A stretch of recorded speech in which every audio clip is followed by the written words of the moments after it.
ನಮಸ್ಕಾರ. ನೀವು ನೋಡ್ತಾ ಇದ್ದೀರಾ ನ್ಯೂಸ್ 18 ಡಿಜಿಟಲ್ ಕಾಂಟೆಂಟ್. ನಾನು ನವಿತಾ ಜೈನ್. ಅಣ್ಣಾಮಲೈ ಒಂದು ಕಾಲದ ಖಡಕ್ ಕಾಪ್.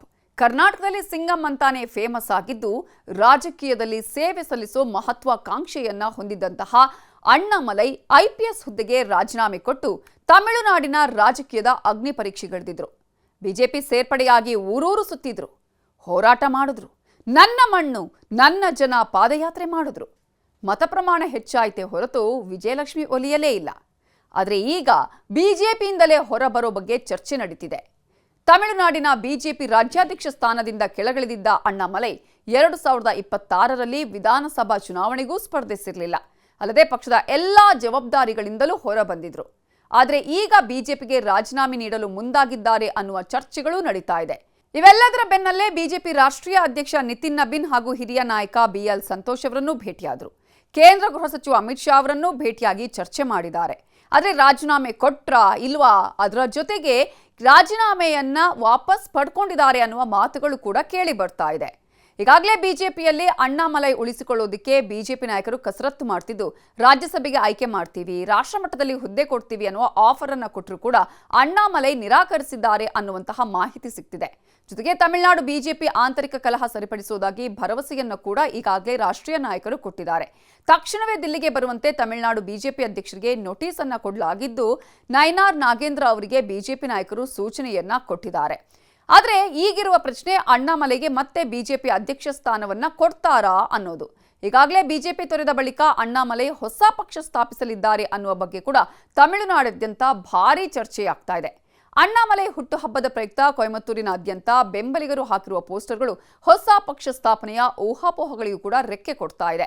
ಪೋಸ್ಟರ್ಗಳಲ್ಲಿ ನಮ್ಮ ನಾಯಕ ಬನ್ನಿ ಮತ್ತು ನಮ್ಮನ್ನ ಮುನ್ನಡೆಸಿ ಅನ್ನುವ ಘೋಷಣೆಗಳೂ ಇವೆ. ನಗರದ ಪ್ರಮುಖ ಸ್ಥಳಗಳಲ್ಲಿ ಈ ಎಲ್ಲ ನಾಮಫಲಕಗಳು ಕಾಣಿಸಿಕೊಂಡಿವೆ. ಇನ್ನು ಇದನ್ನ ಅಣ್ಣಾಮಲೈ ಶಕ್ತಿ ಪ್ರದರ್ಶನ ಅಂತಾನೆ ಹೇಳಲಾಗ್ತಾ ಇದೆ. ಹಾಗಾದ್ರೆ ಅಣ್ಣಾಮಲೈ ರಾಜಕೀಯ ಹಾದಿ ಹೇಗಿತ್ತು ಅಂತ ನೋಡೋದಾದ್ರೆ, 2020ರಲ್ಲಿ ಬಿಜೆಪಿಗೆ ಸೇರಿದ್ದು 2021ರಿಂದ 25ರವರೆಗೆ ತಮಿಳುನಾಡಿನ ಬಿಜೆಪಿ ಅಧ್ಯಕ್ಷರಾಗಿ ರಾಜ್ಯಾಧ್ಯಕ್ಷರಾಗಿದ್ದಾಗ ತಮಿಳುನಾಡಿನಾದ್ಯಂತ ಪಾದಯಾತ್ರೆ ಕೂಡ ಮಾಡಿದ್ರು. ಆದರೆ ಮೊದಲ ಬಾರಿ ಚುನಾವಣೆಗೆ ನಿಂತಾಗ ವಿಧಾನಸಭೆ ಚುನಾವಣೆಯಲ್ಲಿ ಸೋಲು ಕಾಣ್ತಾರೆ. ಬಳಿಕ ರಾಜ್ಯಾಧ್ಯಕ್ಷ ಸ್ಥಾನಕ್ಕೆ ರಾಜೀನಾಮೆ ಕೊಡ್ತಾರೆ. ಆದರೆ ಕಳೆದ 2026ರ ವಿಧಾನಸಭೆ ಚುನಾವಣೆಯಲ್ಲಿ ಸ್ಪರ್ಧೆಯನ್ನ ಮಾಡಿಲ್ಲ. ಬಿಜೆಪಿ ತೊರೆಯುತ್ತಾರೆ ಅನ್ನೋದರ ಬಗ್ಗೆ ಬಿಜೆಪಿ ಈಗಾಗಲೇ ನಿರಾಕರಿಸಿದೆ. ಆದರೆ ಅಣ್ಣಾಮಲೈ ಹೊಸ ಪಕ್ಷ ಸ್ಥಾಪನೆಗೆ ಸಿದ್ಧತೆಯನ್ನ ಮಾಡಿಕೊಂಡಿದ್ದಾರೆ ಅಂತ ಹೇಳಲಾಗ್ತಾ ಇದ್ದು, ಬಿಜೆಪಿ ತನ್ನ ಪಕ್ಷದಲ್ಲೇ ಉಳಿಸಿಕೊಳ್ಳುವುದಕ್ಕೆ ಪ್ರಯತ್ನವನ್ನ ಮಾಡ್ತಾ ಇದೆ. ವಿವಿಧ ಹುದ್ದೆಗಳನ್ನು ಕೊಡುವಂತಹ ಪ್ರಯತ್ನವನ್ನ ಕೂಡ ಮಾಡಲಾಗ್ತಾ ಇದೆ. ಆದರೆ ಅಣ್ಣಾಮಲೈ ಪ್ರಕಾರ ಅವರಿಗೆ ಬಿಜೆಪಿಯೊಳಗೆ ತಮ್ಮ ರಾಜಕೀಯ ಭವಿಷ್ಯಕ್ಕೆ ಸೂಕ್ತ ಅವಕಾಶ ಸಿಗ್ತಾ ಇಲ್ಲ ಅನ್ನುವಂತಹ ಒಂದು ನಿರ್ಧಾರಕ್ಕೆ ಬಂದಿರೋದ್ರಿಂದಾನೇ ಈ ಒಂದು ರಾಜೀನಾಮೆ ಅನ್ನುವ ಮಾತುಗಳು ಕೂಡ ಕೇಳಿ ಬರ್ತಾ ಇದೆ.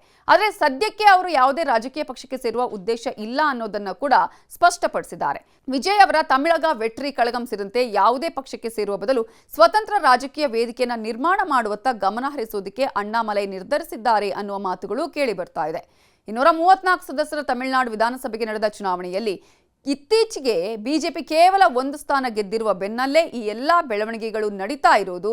ಅಣ್ಣಾಮಲೈ ಮುಂದಿನ ರಾಜಕೀಯ ಹಾದಿ ಏನು, ಹೊಸ ಪಕ್ಷವನ್ನ ಕಟ್ತಾರಾ ಅನ್ನುವ ಕುತೂಹಲ ಕೂಡ ಈಗಾಗಲೇ ಬಹಳ ಜೋರಾಗಿ ಕೇಳಿ ಬರ್ತಾ ಇದೆ.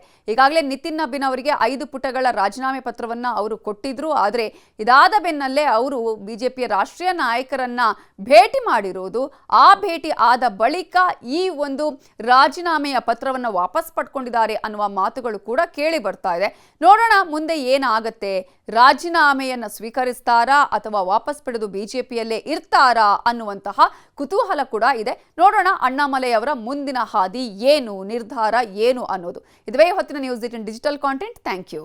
ನಿರ್ಭೀತ, ನಿಷ್ಪಕ್ಷಪಾತ, ವಿಶ್ವಾಸಾರ್ಹ ಸುದ್ದಿಗಳಿಗೆ ಮತ್ತೊಂದು ಹೆಸರಾಗಿರೋ ನ್ಯೂಸ್ 18 ಕನ್ನಡ ಈಗ ಆಪ್ನಲ್ಲೂ ಲಭ್ಯ ಇದೆ.